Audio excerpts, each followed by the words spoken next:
Ladies and gentlemen, good day and welcome to the Q2 FY22 earnings conference call of Tata Chemicals Limited. As a reminder, all participant lines will be in the listen-only mode, and there will be an opportunity for you to ask questions after the presentation concludes.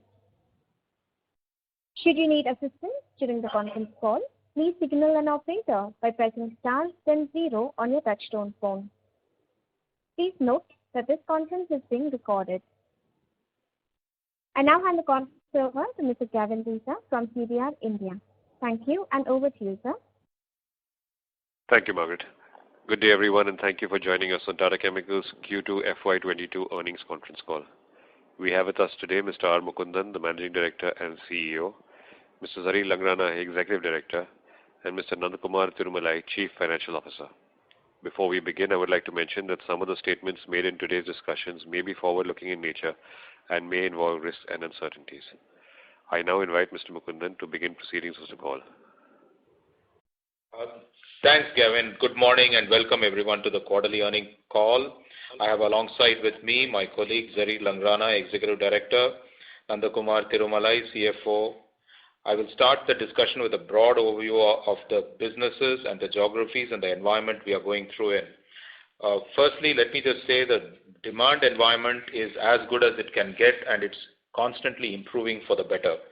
The demand is strong. In fact, there's been a broad change in the demand environment where I think the supply is extremely tight, and that is in fact reflected by some of our current customer orders which we are fulfilling. For the first time, so we have started to book customer orders and shipments to China, which was never a possibility. And China, we expect over a period of time, we will elaborate further on this, will be either balanced or will be a net importer going forward because of changes in that environment. Worldwide, there have been sharp price increases in spot prices, especially in soda ash, and they continued in that direction. And we do believe that as contracts keep opening up, these prices would be reflected in our contracting environment. But that's not the whole picture. There's been also a challenging environment on the input side, where input costs have increased sharply, especially on the energy side, where coal and gas costs have increased sharply. And also there have been supply chain bottlenecks in some markets, especially in US and UK, where there's been a shortage of drivers and shortage of ability to deliver to customers.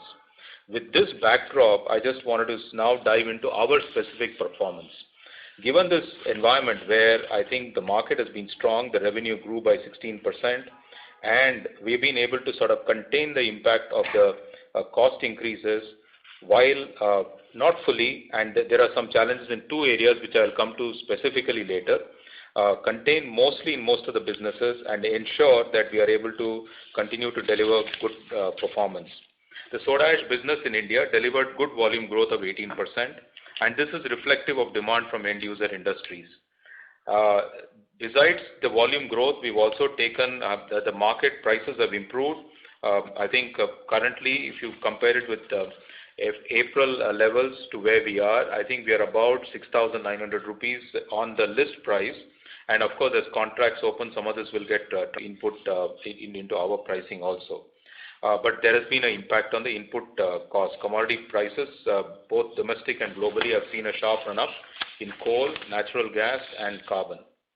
On the international business, TCNA has performed well. Their domestic volume has been flat. However, export volume, bulk of the growth has come from export volume, which was extremely muted last year. And this is also reflective of a strong trend in Q1. It continues into Q2. And the overall volume growth stood 29% versus previous year. We expect that we'll be fully sold out in all our businesses, and we are going to make as many tons as possible to meet our customer requirement. In US, of course, the pricing on the export front, which is reset in markets quarterly, is getting reset. The domestic prices are mostly annual contracts, and that is reflective of almost a flat margin structure which exists there. In terms of UK business, this is where the bulk of the impact has been in the overall consolidated numbers. The soda ash volumes and all other product volumes more or less were constant. The key issue has been higher gas price and more importantly the carbon prices. The UK ETS scheme, the carbon prices surged from 25 to 30 pound range to almost 75 pounds by September 21, and this suppressed the margin in this business by almost 30 pounds per ton in soda ash business, which has led to a sharp compression in the margin. And however, we are also pleased to say by the same token that our carbon capture unit was commissioned during the quarter.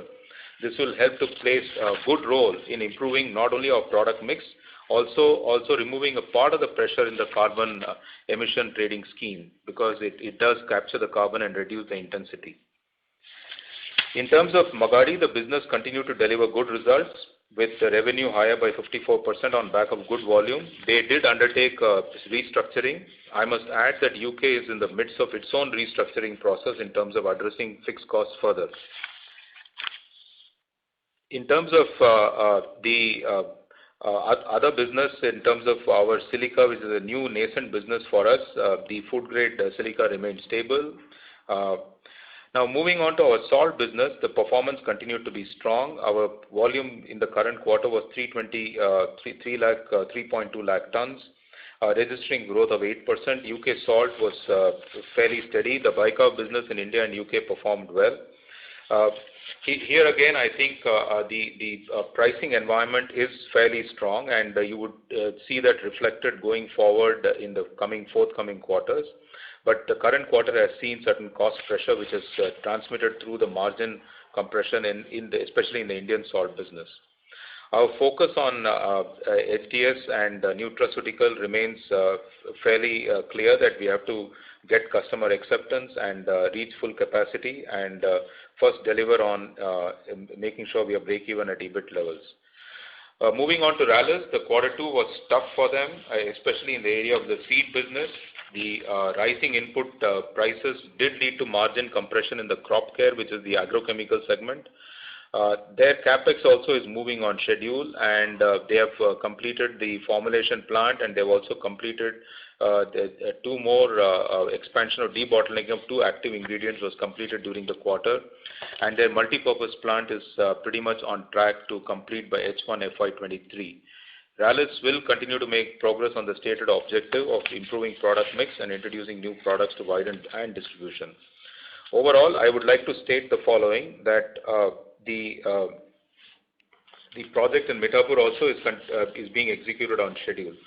Overall, I would say the look ahead for us is going to be driven mostly by what we can produce. In this context, we have annual shutdowns which are completed in the month of October in USA and Mithapur, and they're back on stream. So you would see some quantity fall in quarter 3.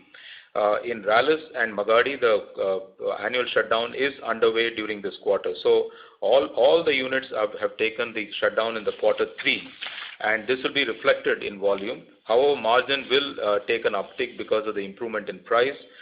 We do expect by quarter 4 we'll be back on full volume, and the prices should reset to the level where margin improvements will be seen all across.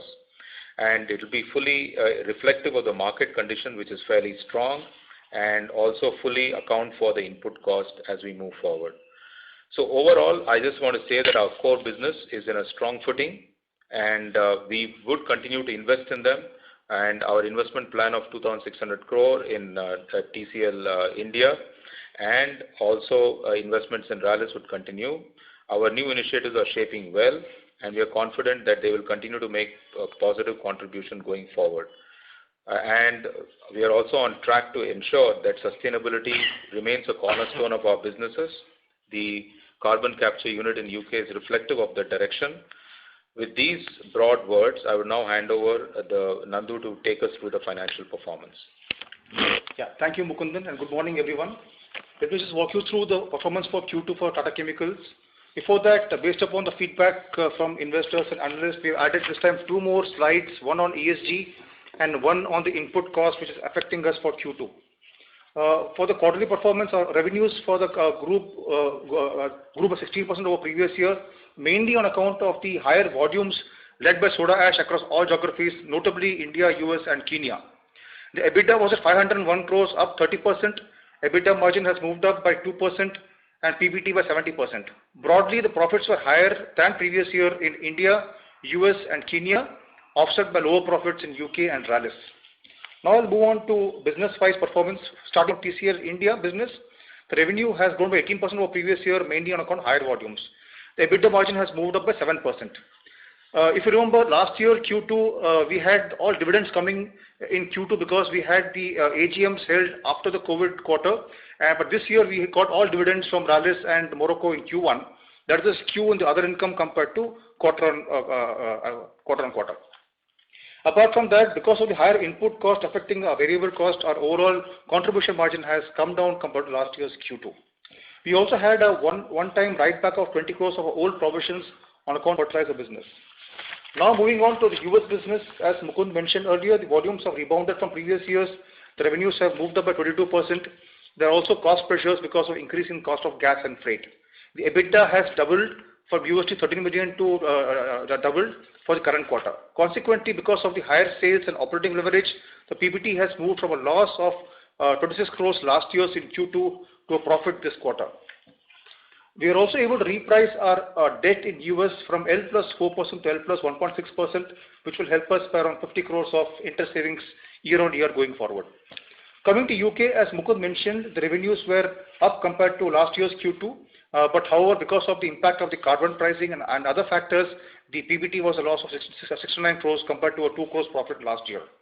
Coming to Kenya, the revenues have also moved up by 54% on better volumes, and we had 11 crores one-time cost because of the restructuring of the people there. Rallis, the revenues have been more or less flat compared to last year's Q2, and the revenue growth has been there in crop care, offset by a drop in seeds business. The margins were impacted because of sharp increase in the input cost in the crop care business and a slight increase in fixed cost, and the seed business not doing that well compared to last year's Q2. On overall console level, to summarize for the quarter, the revenues have moved up by 16%, EBITDA by 30%, and PBT by 70%. For 6 months, YTD September numbers, console level, the revenue has gone up by 21%, EBITDA by 48%, and PBT by 150%. Performance of our joint venture in Morocco has been very good. They have given us good performance in both Q1 and Q2, and we got good dividends from them this year. The net debt is small increase compared to last year's numbers, mainly because of the rupee impact and because of certain short-term borrowings taken in Singapore for their operations there. With that, I conclude my remarks and I move it back to Gavin for opening up the Q&A. Thank you very much. We will now begin the question and answer session. Anyone who wishes to ask a question may press star and 1 on the touchtone telephone. If you wish to remove yourself from the question queue, you may press star and 2. Participants are requested to use handsets while asking a question. We would also request participants to limit your question to 2 at a time. Should you have a follow-up question, please rejoin the queue. Ladies and gentlemen, we will wait for a moment while the question queue assembles.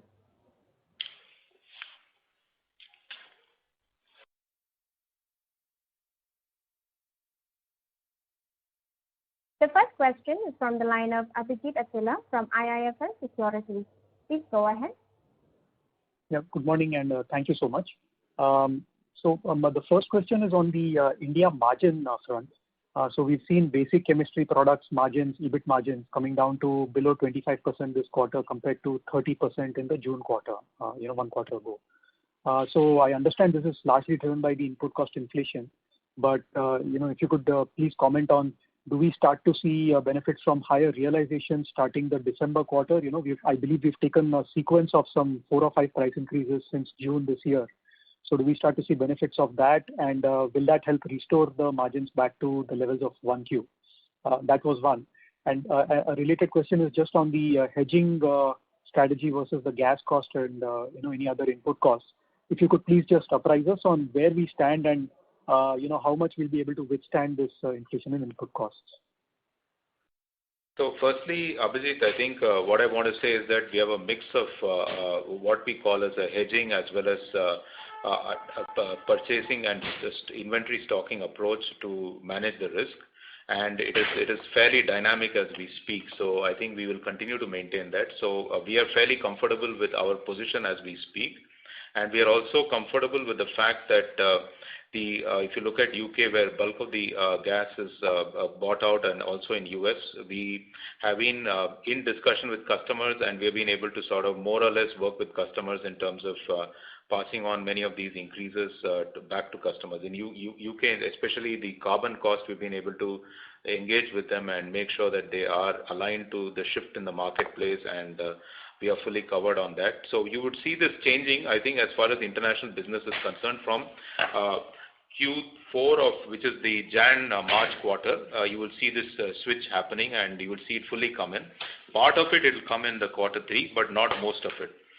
Similar would be in India. In India, the contracts are every quarter. Some customers are actually annual contracts, but that is a minor number. So you would see every quarter the reset happening in India.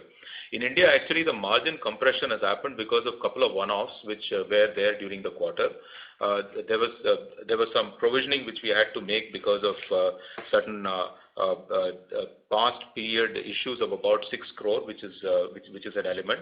And secondly, I think in terms of, as I mentioned, there is also a pricing adjustment which we do with our customers, especially both on salt and soda ash. I would not put this entirely on soda ash, which I think will probably come through in the quarter 3. So we do expect that quarter 3, the margin structure would come back. But you have to balance that, as I said, with the shutdown which will happen during the quarter. So there would be volume dip both in India and US, because both of them have taken the annual shutdown in October. But in terms of the margin price question, I think that would be back to normal levels.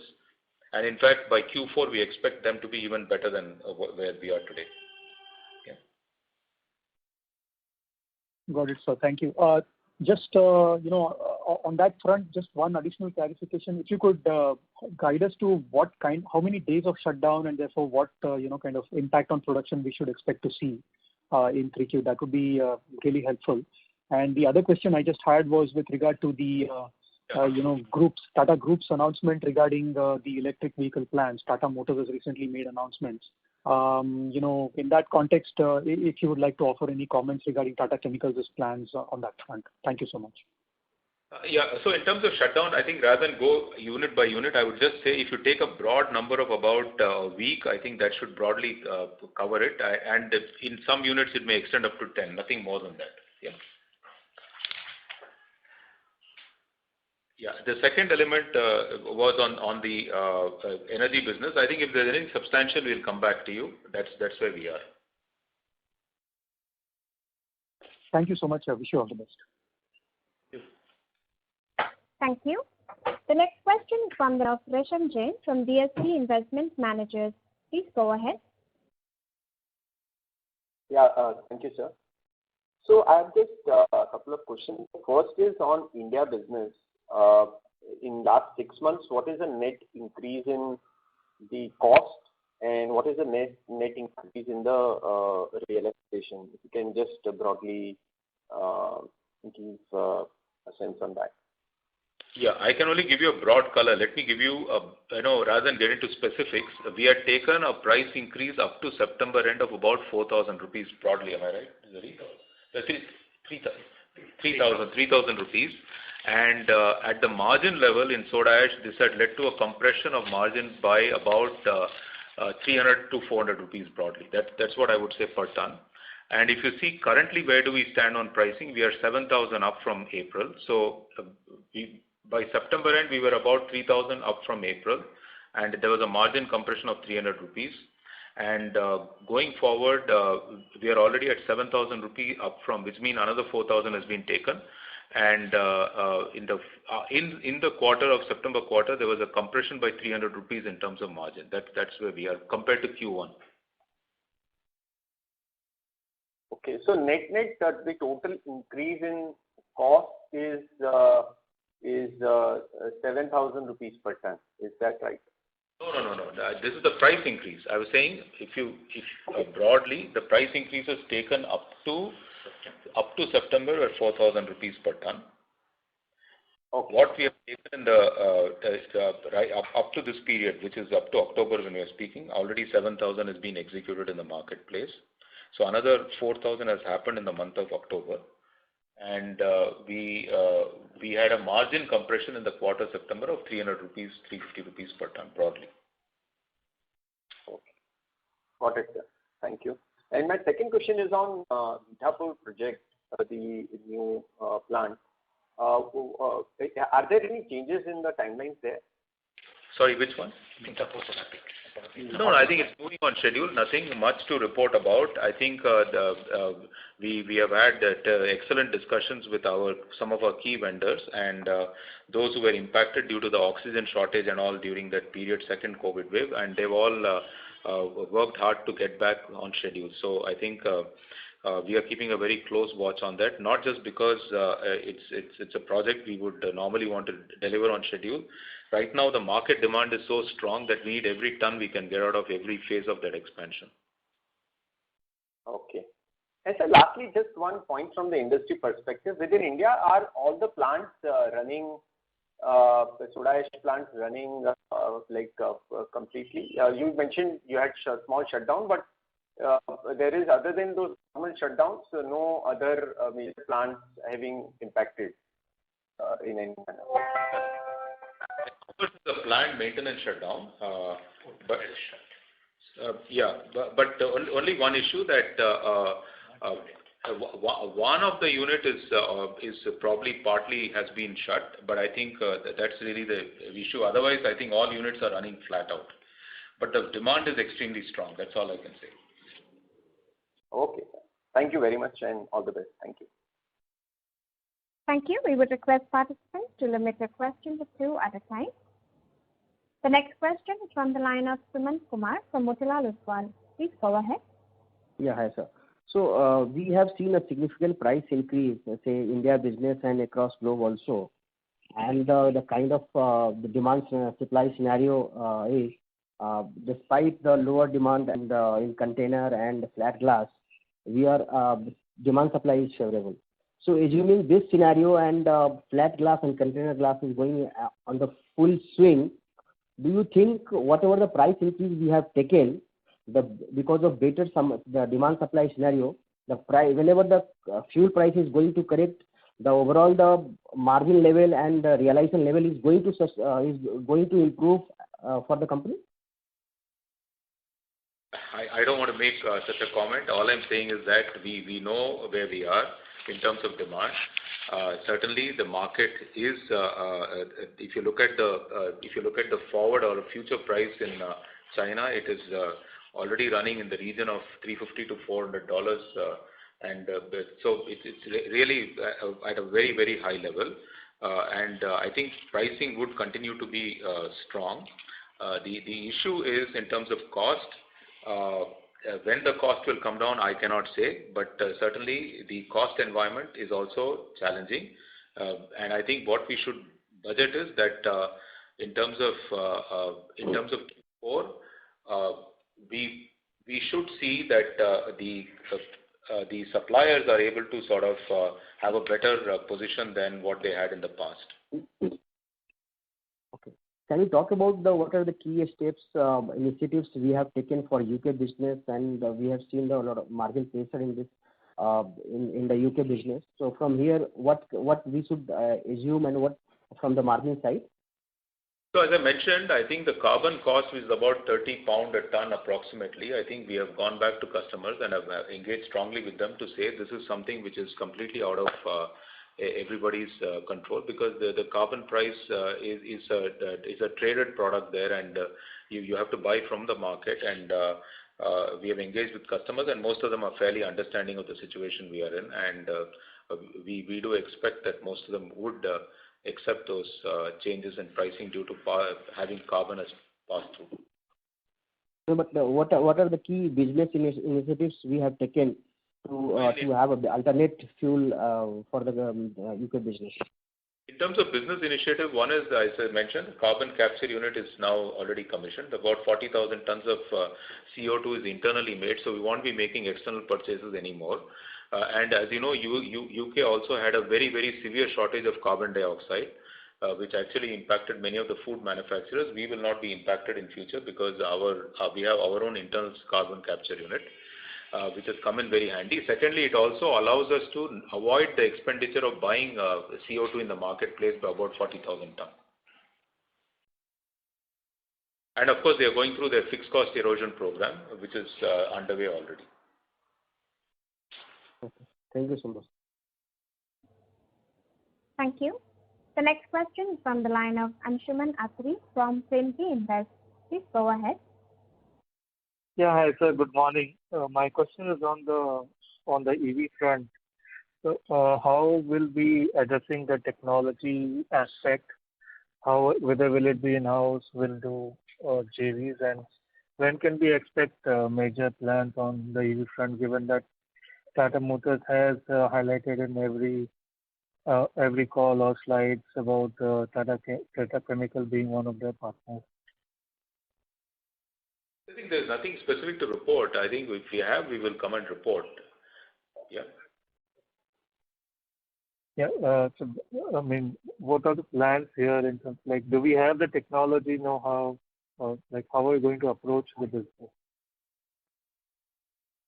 Specific. I think we will clarify as and when we need something substantive happens. Okay. And on the soda ash, the contracts which we have quarterly, annual, so by next quarter, Q3 and Q4, will we be passing on all the increases, or it will take some more time? No, I think you should de-link the two. We are not into, cost side we will manage ourselves.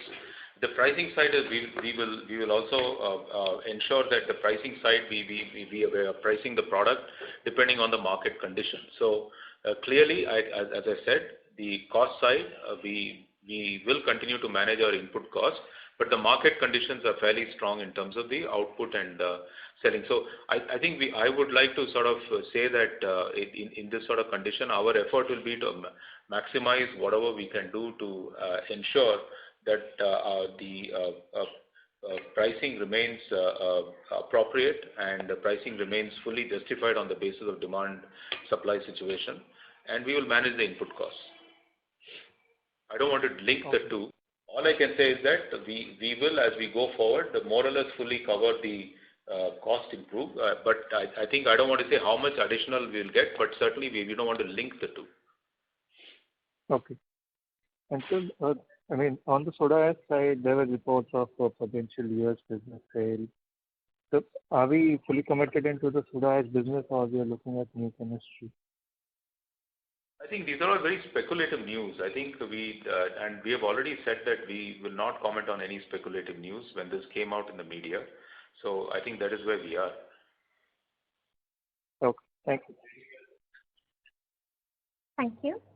We would request participants to please limit your questions to 2 at a time, as there are several others waiting for their turn as well. The next question is from the line of Ritesh Gupta from Kotak. Please go ahead. Hi, thanks for taking my question. Just on the supply side of things, we did see some supply outages, at least what was there in the media in last 1.5 months from these China dual controls, etc. So if you could confirm, or could you give us a sense that how much of capacity has gone away, and what is the current status, given that some part of those some part of that we get relaxed on gradually given the tightness in various commodities.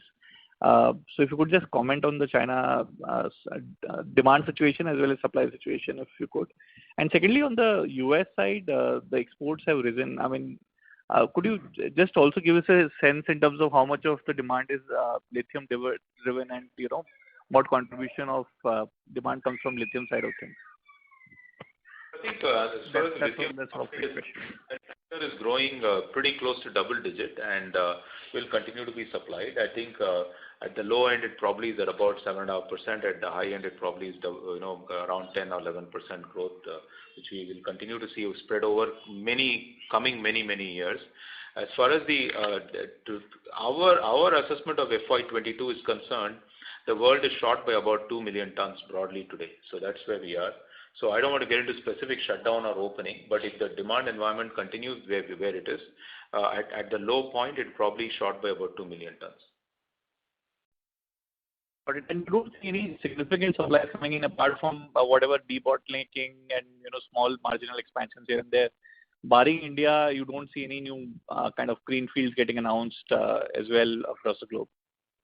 Yeah, so I think the way to think about this is even if a greenfield gets announced and let's say 1 million ton is announced, it's going to take 36 months to come. And with the current growth rate we are seeing in the market, the world will need at least somewhere around 1.5 million tons, at the low end 1 million ton, at the high end about 2.5 million ton every year additional quantity. So I think this tightness is there, and I think that's a fact. Sure. Thanks so much. Thank you. Thank you. The next question is from the line of Gopal Agarwal from HDFC Mutual Fund. Please go ahead. Yeah, good morning, sir. Just wanted to understand the cost increase in prices. So if we look at in the quarterly results, we have seen like fuel prices are increased by roughly 90 crores, while the top line is increased by 50 crores. So I just wanted to understand, how much of the quantity is contracted, and as you said, since September we have taken 3,000 rupees price increase, while cost pressure is only 300 to 400 rupees per ton. So can you be specific to highlight, how much is the contracted and will it, recover back as the time passes? So just wanted to understand more clarity on this. Yeah, so I think for calculation purpose, I think I would say in India it's about 15% to 20% would be annual contract. Rest of them are all quarterly reset. Okay, thanks. Thank you. The next question is from the line of Sarvesh Gupta from Maximal Capital. Please go ahead. Good morning, sir, and thanks a lot for taking my question. Sir, just a bit confused about the pricing and the cost pressures that we have seen. So while price increased a lot in H1, but costs also seem to have caught up. So is price increase majorly taken place as a part of pass-through, or going forward do we see them independent of each other's because price being majorly determined by demand and supply of the end product rather than the raw material price of manufacturing the same? Yeah, so I think in terms of broadly, I would say that the cost increase would be close to as we exited September, we had close to about 1,500 rupees per ton cost increase broadly. And the effective price change, once you factor that in, and effective realization when you factor that in, it ended up with 300 rupees of drop in contribution per ton. So really, if you say your entire price increase of by the time the September quarter price increases were affected, they were towards the end of the quarter, so we didn't fully come in. And we do expect that going into the December quarter, this increase in impact would be almost of the same order again, because the coal prices have been steadily increasing every month. So I think if you ask, is there any correlation between our cost increase and market price? I think price is driven by demand and supply. Cost increase is driven majorly by the increase in coal cost as energy cost, and fundamentally that's the biggest driver in the whole equation. Understood. So there might be a situation where these two get somewhat independent of each other, and the pricing environment sustains. Independent. They look to be running together in quarter two. But I think they should run independently going forward. Understood, sir. Thank you, and all the best for the coming quarters. Thank you. The next question is from the line of S. Ramesh from Nirmal Bang. Please go ahead. Good morning, and thank you very much. So the first thought is, if you are looking at your price increase for the third quarter, is it going to be margin neutral based on the current trend in your operating costs?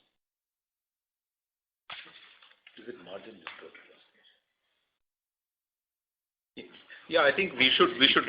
Yeah. As we speak today, it should probably trend back to the normal margin. But all I would say, they are not correlated. Please don't correlate them.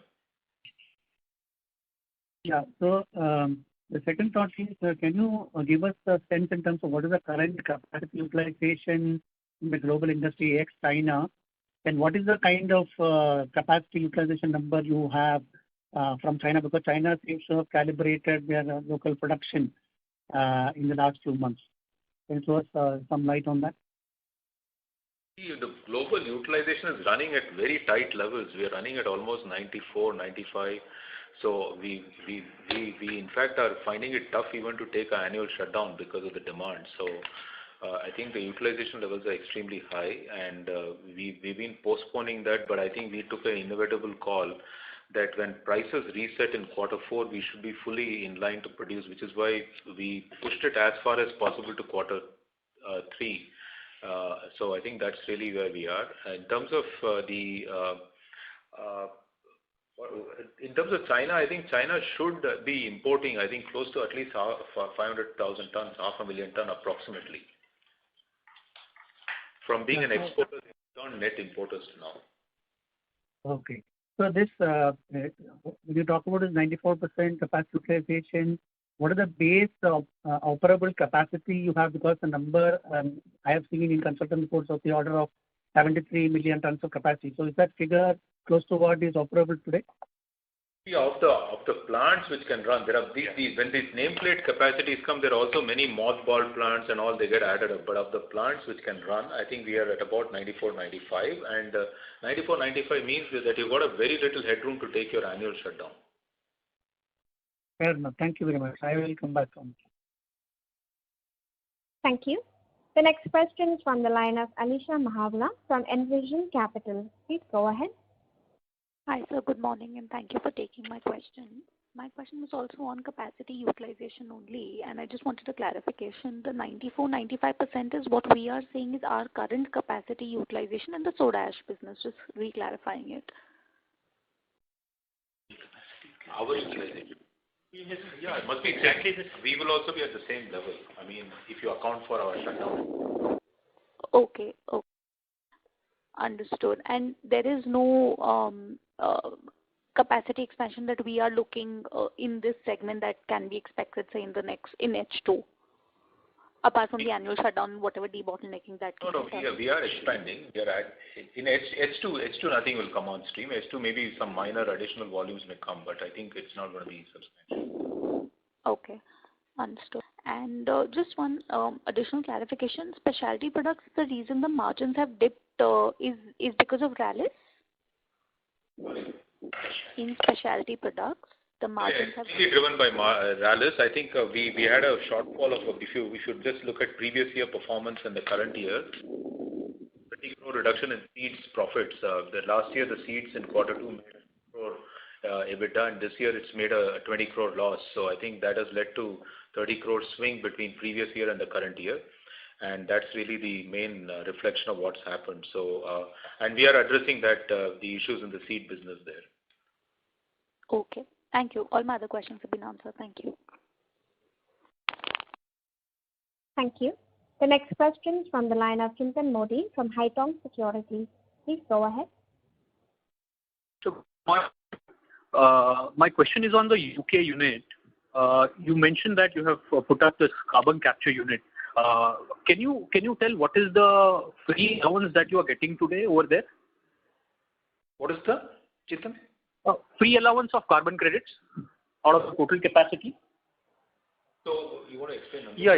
So Chintan, if you look at how the UK carbon works, is that roughly we emit about 5.5 lakh tons of carbon every year, and we get about 3 lakh tons as free allowances there.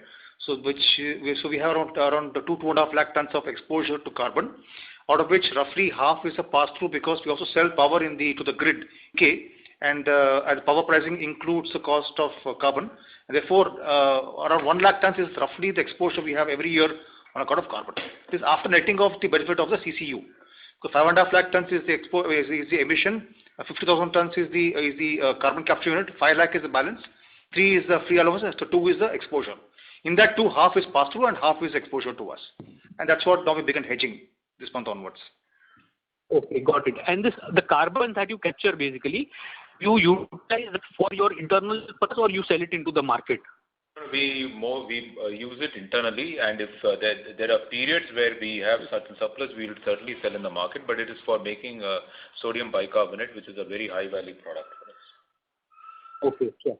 And should we expect that from the following quarters we can see a bit positive of the initiatives that we have taken in the UK unit? Yeah, the sharp fall which you saw this quarter may not get repeated next quarter because I think we've started to hedge. I think that will certainly play. The carbon capture unit certainly reduces our cost because we are no longer buying CO2 from the market.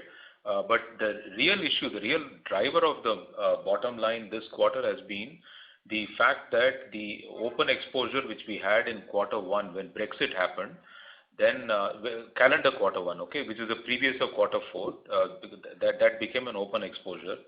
And also the exposure of quarter one of the fiscal year, quarter two of the fiscal year. So broadly 3 quarters were completely open, and when the price spiked from 25 to 75, the prior period adjustment itself was almost 30 crores broadly. And the current year exposure to carbon at 75 pounds was about 30-35 crores. So it's equally split between prior period adjustment from 25 to 75 as well as the current period. So broadly 60 crore has been the hit on the bottom line in UK despite all their best efforts. Okay, sure. And just one last question. Sir, since you are the parent company of Rallis, if you look at the seeds business of Rallis, last 2 quarters we have seen an influx of illegal products. Now, my question is that considering the efforts that we put in terms of R&D and everything as an organized player, and there is a very easily some illegal products come into the market, and there is an acceptance by the farmers also.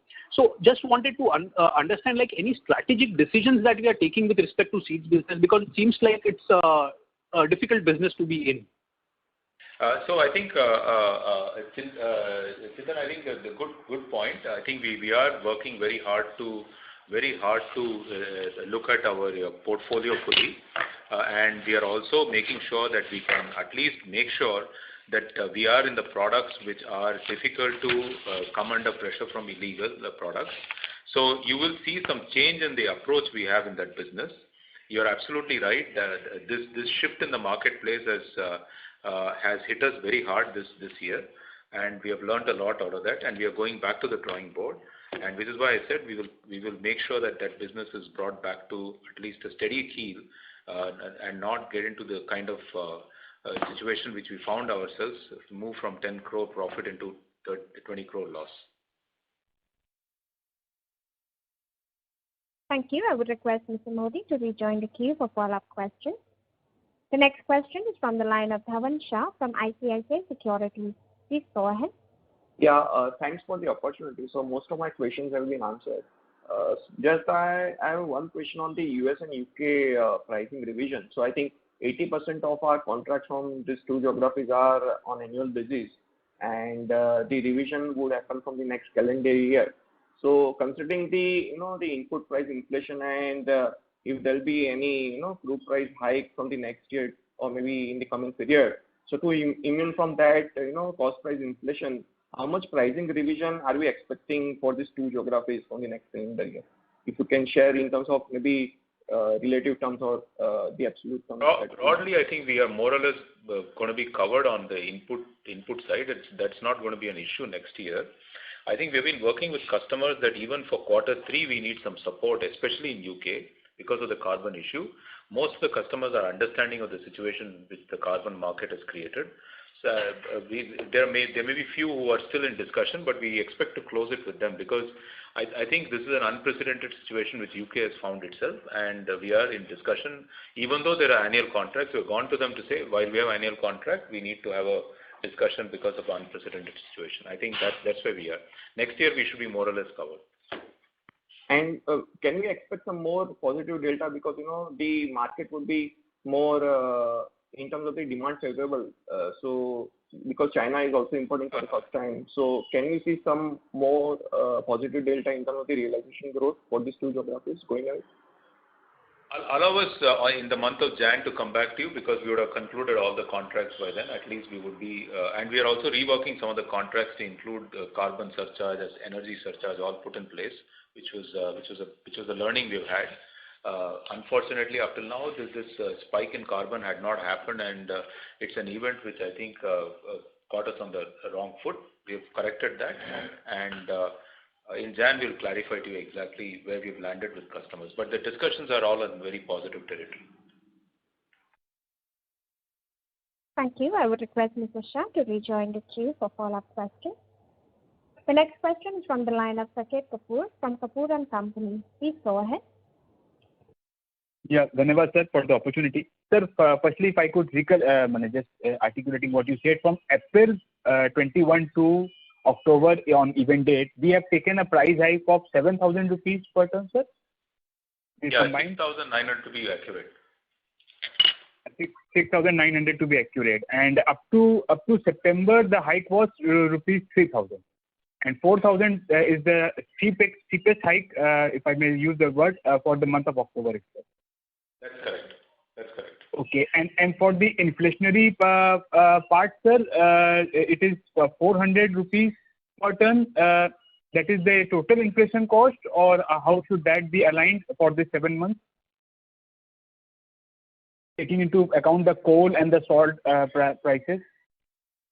No, I think for the 6-month period, while we have taken 3,000, the net flow into our account, because it was taken a different period of time, what we could reflect was in the quarter 3, an improvement in the pricing of about 1,500, but that 1,500 resulted in a shortfall of about 300, which means our margin compressed by 300 rupees per ton. Sir, come again, sir. I just missed the last part.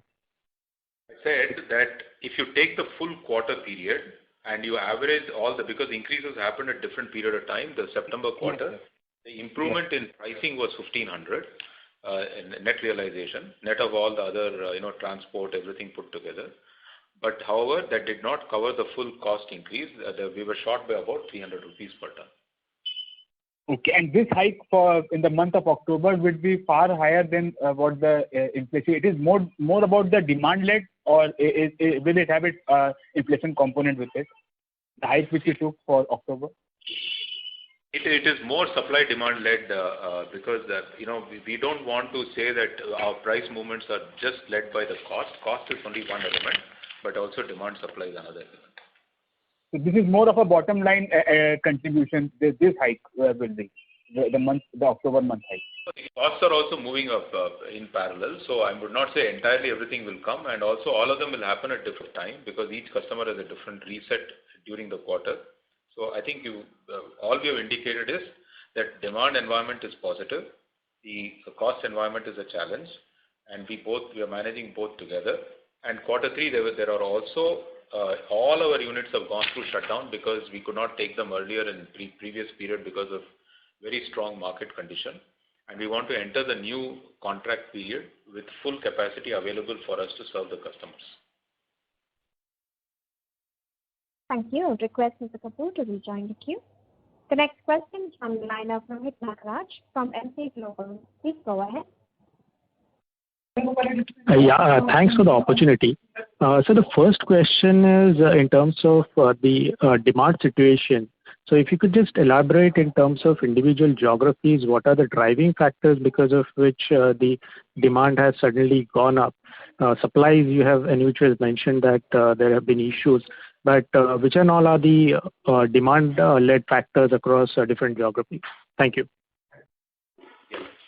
So if you look at the demand side, essentially, let me start with China. I think there's been a very strong bounce back in demand in China, topped up by increased demand from certain new segments, primarily solar glass. And I think that's been driving demand in China. Southeast Asia demand is back, and it's in the traditional segments of flat glass and detergents. Container glass in Southeast Asia is still a little subdued because of the tourism industry not fully coming back. We believe there could be headroom for demand growth there once some of those typically conventional tourist economies open up. In North America, we've seen strong housing starts. Consumer demand is back. Flat glass demand is back totally. In India, of course, all of the sectors are running at full capacity. Flat, container, detergent saw a little bit of a dip for about a month or two, which it sees every year in terms of monsoons, but that is back again. And of course, in Europe, all of the flat glass demand and container glass demand, some of which had been shuttered during the first and the second wave, have all reopened again. So we are seeing demand back to a little higher actually than pre-COVID levels, and moving into 2022, we'll probably see demand growth globally at a slightly elevated level compared to what we've seen traditionally in terms of CAGR. Right. That's very helpful, sir. Thank you. So the second question is, we generally see some of the other restructuring cost in some of the geographies coming in a particular quarter. So any more such one-time cost which may arise for any of the geographies in future quarters, or we are more or less taken care of for most of the restructuring costs? Thank you. I think restructuring in Kenya is done. I think as far as UK is concerned, I think they are managing it, and they will take the appropriate action, but we don't expect a big, heavy one-time cost structure. Sure. Thank you so much, and best of luck, sir. Thank you. The next question is from the line of Ritesh Gandhi from Discovery Capital. Please go ahead. Hi, sir. Just to clarify, so I think what we are saying is that in Q2, the average increase in realization blended, although we took a 1,500 rupee, a 3,000 rupee price hike, the blended higher realization is about 1,500 rupees, and the cost has gone up by about 1,800 rupees a ton. So therefore, effectively, there is a 300 rupee shortfall. Now we've taken an incremental 4,000 rupee hike. So effectively, the net is a 7,000 rupee hike, but the impact of the 4,000 will be even slightly higher because only 1,500 of that is reflected in Q2. So just wanted to understand in terms of Q3, what is the expected hike expected over Q2 on a blended average basis, and how much is the inflation expected on a per ton basis?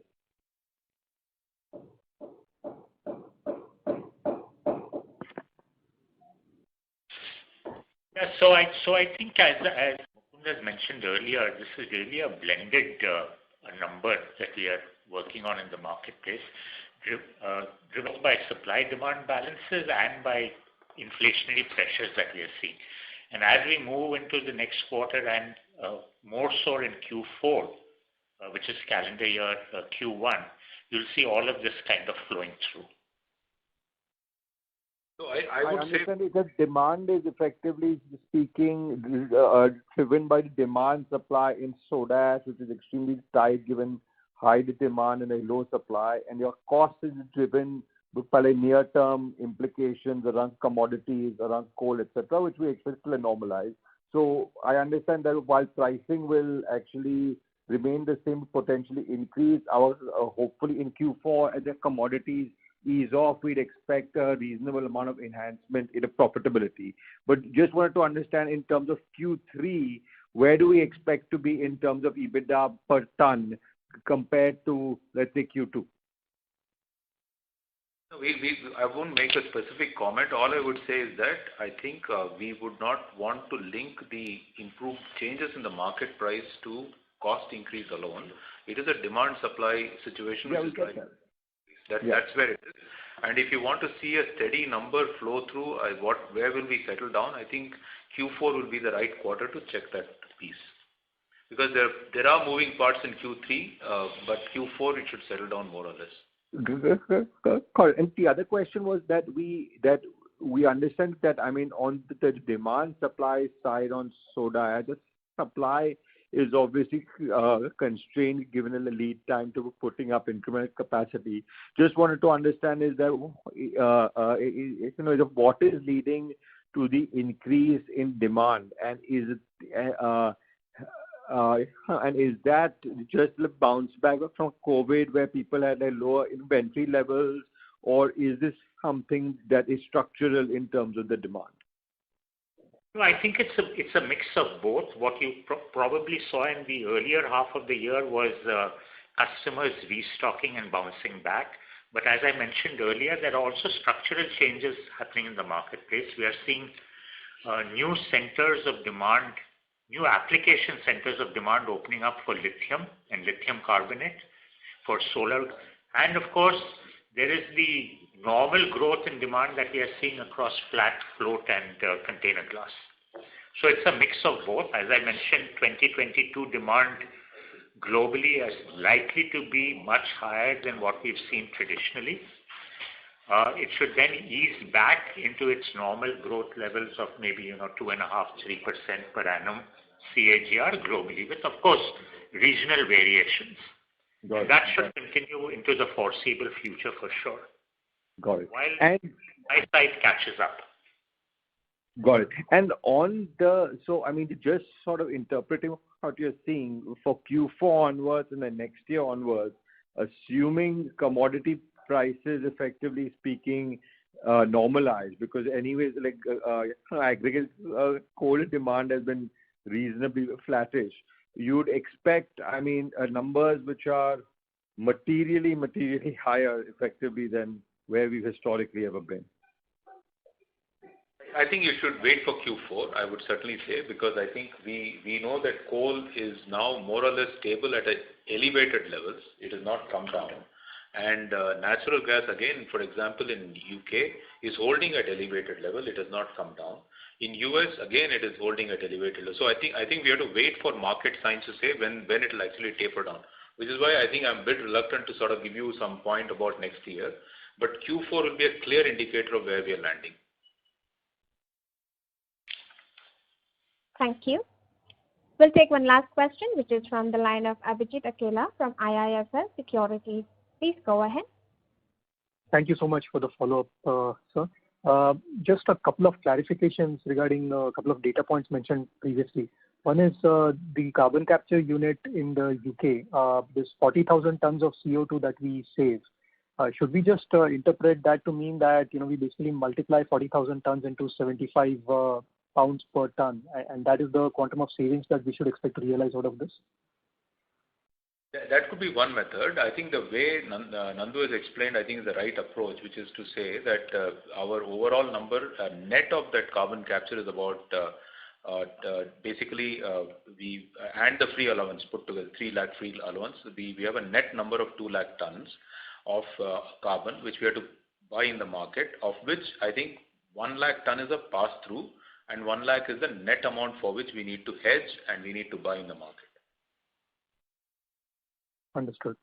And the other one was on the USA interest cost renegotiation. So if I heard you correctly, it's going to lead to a saving in finance cost of about 50 crores a year.